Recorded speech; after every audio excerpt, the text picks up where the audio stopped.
Hello friends.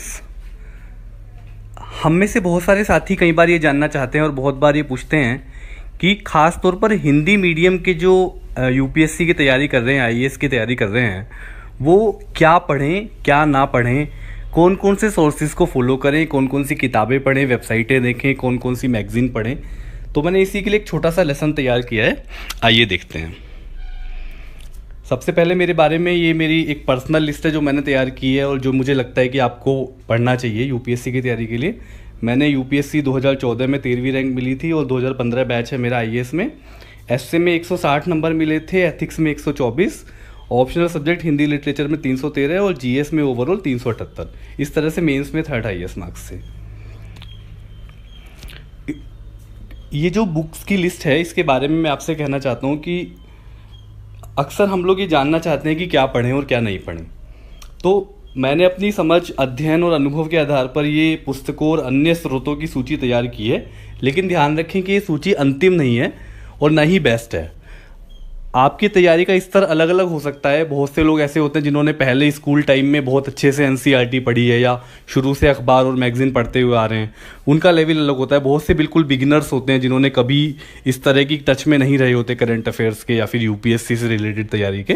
तो उस हिसाब से आप अपनी तैयारी के स्तर के हिसाब से, अपनी सुविधा के हिसाब से इसमें चेंज कर सकते हैं। पर मेरा सजेशन, मेरे हिसाब से सजेस्टेड लिस्ट है ये। सबसे पहले किताबों की बात करते हैं। प्राइमरी सोर्स जो है हमारी तैयारी का वो किताबें हैं। जैसे जीएस के जितने भी सेगमेंट्स हैं, history, geography, polity, economy, culture, environment, science, technology और करंट अफेयर्स, इनके सोर्सेज के बारे में सबसे पहले बात करते हैं।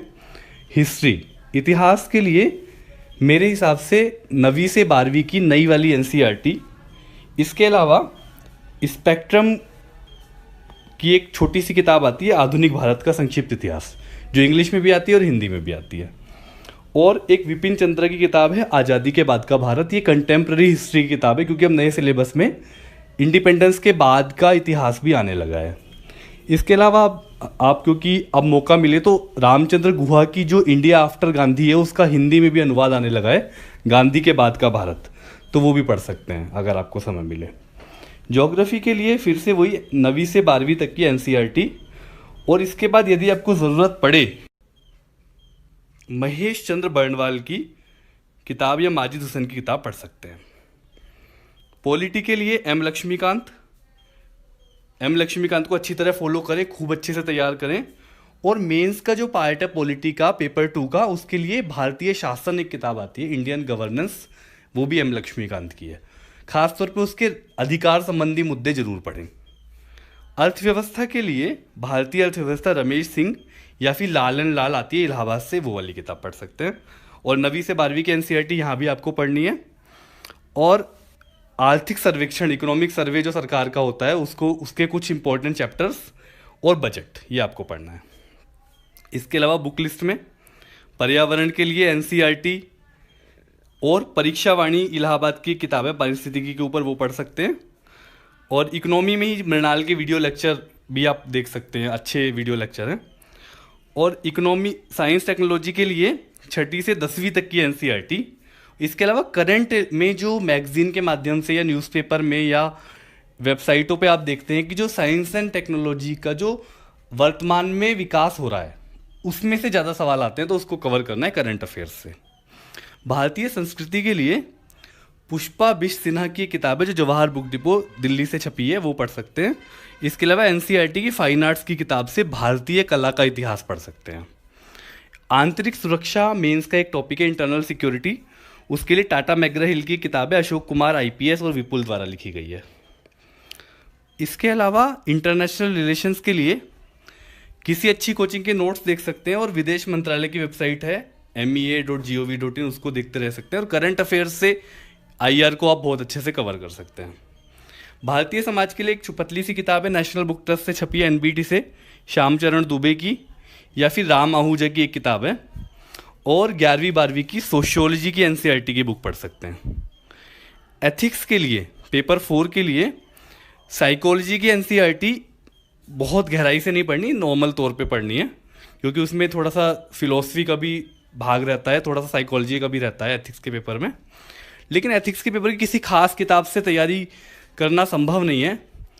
उसके लिए कुछ अच्छी किताबें आप पढ़ सकते हैं, जैसे कि कुछ अच्छे अच्छे जो विचारक हैं, या कुछ अच्छी जैसे भारतीय दर्शन में गांधी का देख सकते हैं, और इस तरह से जो एडमिनिस्ट्रेटिव थिंकर्स हैं उन सबकी फिलोसफी थोड़ा थोड़ा अगर आप देख लें तो उसमें मदद मिल सकती है। निबंध के लिए किताब आ रही है दृष्टि पब्लिकेशन से, निबंध दृष्टि, जिसमें मेरा भी योगदान है और डॉक्टर विकास देवी कीर्ति व निशांत जैन, जिसमें 150 मॉडल निबंध भी होंगे। इसके अलावा इंडिया ईयरबुक जो छपती है भारत के नाम से सूचना प्रसारण मंत्रालय द्वारा हर साल, उसको देखना चाहिए, उसको पढ़ना अच्छा रहता है। और एक मेरा कहना हो रहा है कि आप रीडिंग हैबिट बनाने के लिए कभी कभी जब फुर्सत मिले तो नेशनल बुक ट्रस्ट जो है भारत सरकार का, एनबीटी, उसका कैटलॉग मंगा लें, और पब्लिकेशंस डिवीज़न, प्रकाशन विभाग भारत सरकार का कैटलॉग मंगा लें। उसमें से अपनी रुचि के हिसाब से कभी कभी किताबें मंगाएं या ख़रीदें, या लाइब्रेरी से लेकर उनको कभी कभी ज़रूर पढ़ें। करंट अफेयर्स आजकल तैयारी का बहुत इंपॉर्टेंट पार्ट है। इस साल तो प्रीलिम्स में बहुत ज़्यादा करंट अफेयर्स से क्वेश्चन आए, और मेंस में काफ़ी हद तक पेपर करंट अफेयर्स पर आधारित होता है, और इंटरव्यू में भी। इसीलिए अखबार है द हिंदू और दैनिक जागरण राष्ट्रीय संस्करण, चाहें तो दैनिक भास्कर भी पढ़ सकते हैं। इसके अलावा बिजनेस स्टैंडर्ड आता है हिंदी में भी, उसका एक आर्थिक मुद्दे का एक होता है पेज, उसको पढ़ सकते हैं। और संपादकीय पृष्ठ बिजनेस स्टैंडर्ड का। पत्रिकाओं में सरकारी पत्रिकाएं हैं योजना और कुरुक्षेत्र, उनको अच्छे से पढ़िए।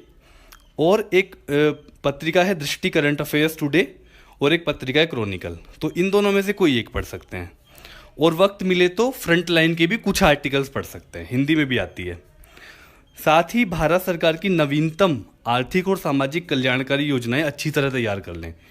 इस समय जो भी फ्लैगशिप योजनाएं हैं या अन्य योजनाएं हैं, उनको बहुत अच्छे से उनके पॉइंट समझ लें कि उनमें क्या क्या विशेषताएं हैं उनकी, और क्या क्या उनके उद्देश्य हैं। इसके अलावा कुछ लोग पूछते हैं कि आखिर राइटिंग स्किल कैसे डेवलप करें, अपने सोच का तरीका, खासतौर पर एथिक्स और एस्से के पेपर के लिए कैसे डेवलप करें। तो मैं उन्हें कहता हूँ कि अपनी सोच और भाषा शैली के विकास के लिए 2 पत्रिकाएं हिंदी में बड़ी अच्छी आती हैं, एक तो आहा जिंदगी दैनिक भास्कर समूह की, और एक कादम्बिनी हिंदुस्तान टाइम्स समूह की। इन 2 पत्रिकाओं को आप फुर्सत में एक टाइम पास करने के लिए पढ़ सकते हैं। अब बात करते हैं वेबसाइट्स की। वेबसाइट्स में मैं आपको कुछ वेबसाइट्स बताता हूँ जिनको आप, ये नहीं कि इसका मतलब रोज ही इनको देखना है, लेकिन समय समय पे इनको फॉलो करना चाहिए। इंग्लिश में भी होंगी तो इनमें सामान्य इंग्लिश होती है, इतनी टफ इंग्लिश नहीं होती, उसको देख सकते हैं, देखना चाहिए। india.gov.in, newsonair.com, pib.nic.in, mrnal.org, insightsonIndia.com mains के लिए अच्छी है, उसमें सवाल बहुत अच्छे आते हैं। unacademy.in पे वीडियोस वगैरह देख सकते हैं। एक afeias.com है, ये हिंदी में वेबसाइट है, इसमें हिंदी के आर्टिकल्स आते हैं। mygovernment.in में गवर्नमेंट के इनिशिएटिव्स आते हैं। prsindia.org में लॉ से संबंधित नए नए जो संशोधन होते हैं या फिर नए कानून होते हैं उनके बारे में रेफरेंस के लिए यूज़ कर सकते हैं। दृष्टि.is.com और gshindy.com, ये करंट में जो हो रहा है उसके लिए आप ये वेबसाइट हिंदी में देख सकते हैं। इसके अलावा भारत सरकार के विभिन्न मंत्रालयों की जो वेबसाइटें हैं वो भी हिंदी में है। तो आगे चलते हैं।